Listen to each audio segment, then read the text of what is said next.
ဘာကိုလဲလာခဲ့သူအချိန်တန်ပြန်ထွက်သွားမဲ့သူ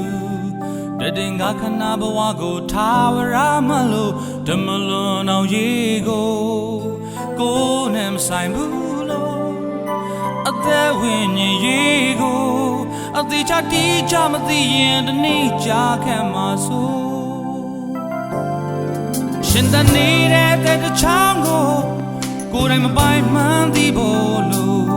အချိန်မရွေးဘူးရိတ်လို့ကွယ်ပြောက်တတ်လို့ဓမ္မလွန်အောင်ရေကိုဖျားမြန်ကလွဲလို့ထိန်ချုပ်သူမရှိလို့ကိုတော့ဖျားမြန်ရဲ့လို့တိုင်းပဲသက်ရှင်စိုးဘုဒ္ဓထားတဲ့အတွေ့ခေါ်ပညာကျင့်တို့ကို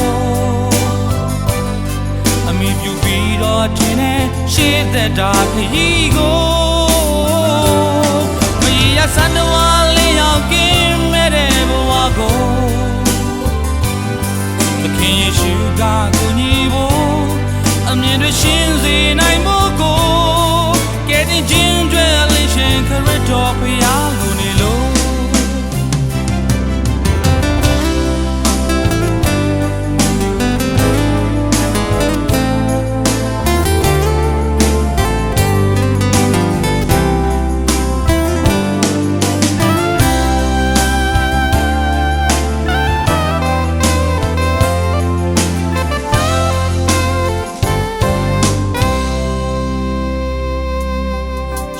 နေတဲ့တဲ့ချောင်းကိုယ်တိုင်မပိုင်မှန်းသိဖို့လို့အချိန်မရွေးဘူးရိတ်လို့ကွယ်ပြောက်တတ်လို့ဓမ္မလွန်အောင်ရေကိုဖျားမြတ်ကလွဲလို့ထိန်ချုပ်သူမရှိလို့ကိုတော့ဖျားမြတ်ရဲ့လို့တိုင်းပဲသက်ရှင်စိုးကိုတိထားတဲ့အတွေ့ခေါ်ပညာကျင့်တို့ကိုရှေ့သက်တာခရီးကိုမရရစံတော်လေးရောက်ကင်းမဲ့တဲ့ဘဝကိုသခင်ယေရှုကကူညီဖို့